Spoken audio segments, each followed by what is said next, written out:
Hey guys, it's Karen from Art by Karen E. Haley. I'm going to be doing a tutorial today about coloring grass. I did a fairy tutorial recently and a whole bunch of you guys liked the video, and if I got over 15 likes I was going to do a grass tutorial, so here I am. So first, basically when you do grass you need to have a dark, a mid-tone, and a light color. It doesn't have to be green. You could do like dry grass would use yellows or like a lightish brown color.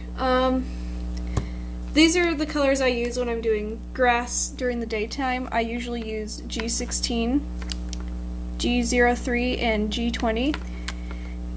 And there are a few ways to do this. I'm going to be doing close-up grass. And basically, I like to start with the grass that's going to be in the background.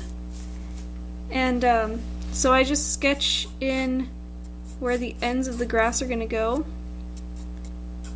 for the farthest away parts of the grass. And I kind of want it to have like a zoomed in look, and I'm just going to draw a little character here so that we have something to look at besides grass, because I kind of like to have my tutorials centered around a real drawing.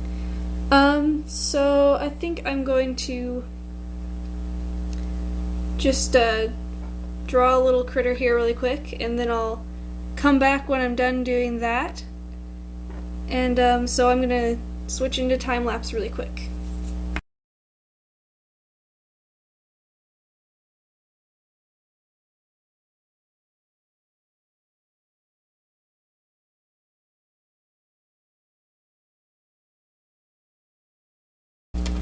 Okay, so I've done a little mouse type creature, and I'm going to finish up his eye here really quick while I talk about where the base of the grass is going to go. I'm just going to sketch like a rounded area, and I'm just going to kind of unevenly indicate where the bottom of the grass is going to go. And I don't know if you noticed, but I used the rule of thirds guidelines. Basically I divided the drawing into thirds this way and then this way. That's just a little trick that most artists use when they're trying to place a character or any type of subject in a drawing without making it look unnatural. So anyway, I'll talk more about that if I do a composition tutorial.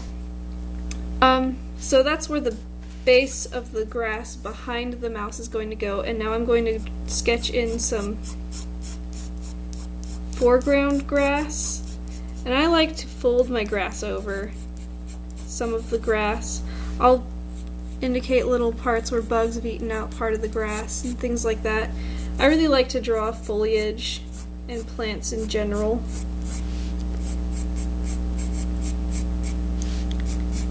And it's okay to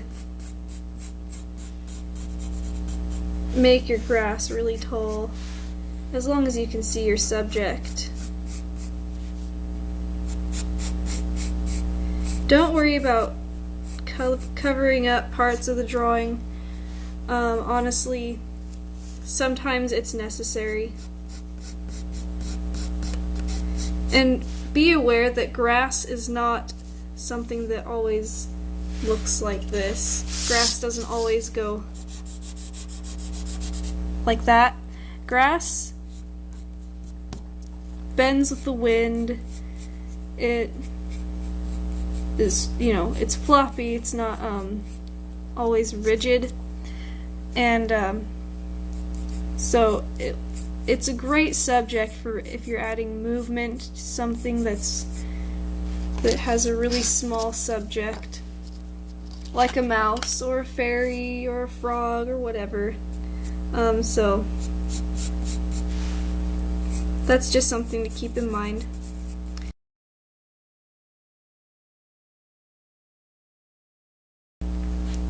This drawing I want to look really natural, so I'm going to be using this pen. It's a Japanese brush pen.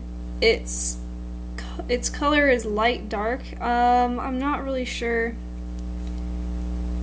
It's a Pentel, so you can find these at most art stores, but this one has kind of a grayish color, so it's not very intense. So I'm just going to sketch in the grass. Well, not sketch, outline the grass.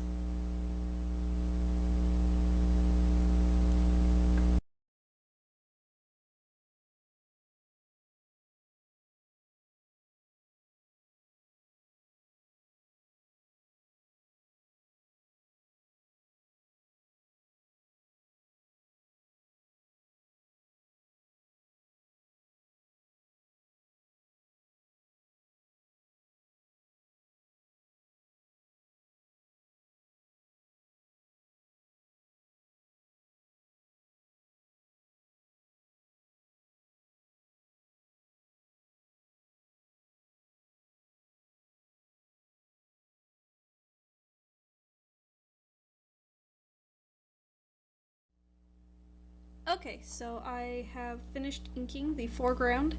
I decided to make the one that I drew going all the way across a little shorter because I felt like it just divided the picture in half too much. And that's one of the great things about the guidelines. The rule of third guidelines really help you figure out whether you're chopping your picture up too much or not. So anyway, this drawing, the first thing you have to do when you're doing grass or any type of coloring really is to decide where the light source is coming from, and in this case I want the light source to be coming from the side that the viewer is looking at the mouse. So like these will be lit up before the items in the back, so it's going to be brighter and then it's going to get darker as it gets further away. And so normally I will decide how I want my background part to look first. So I'm going to erase the guidelines except for the top one here because I only want the grass tips to be touching that part.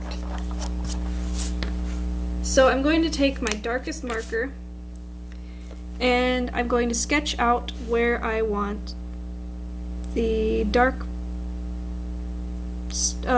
blades of grass to be in the background. So I'm just going to do that really quick and I'm going to time lapse it, and I'm only going to do just the outlines and then I'll be back.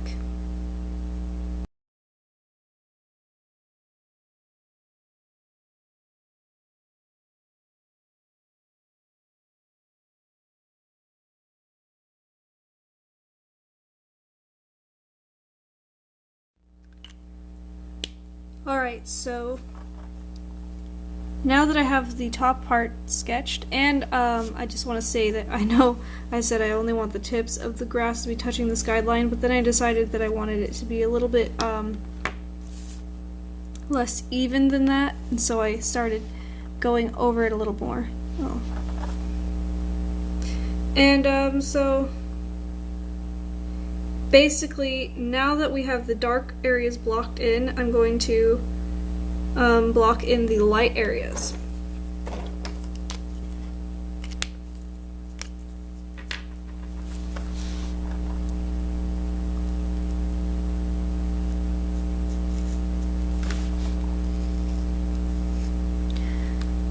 When you're drawing lighter grass, you want to make it a little bit bigger.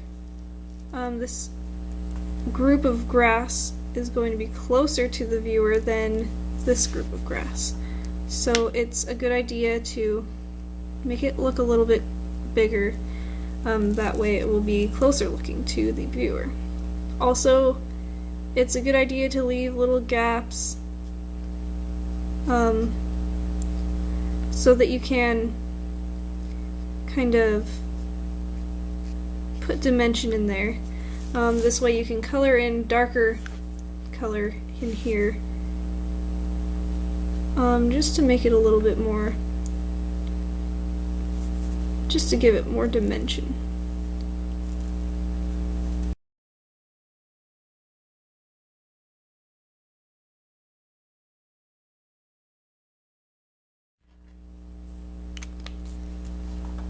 Okay, so it looks super rough right now, but next is the lightest color, and this part you're going to want to make even bigger looking.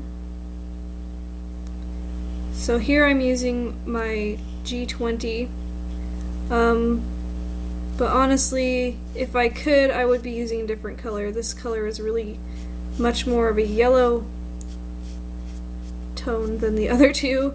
The other two kind of have a bluish cast to them, so this is going to look a little bit different than I want it to.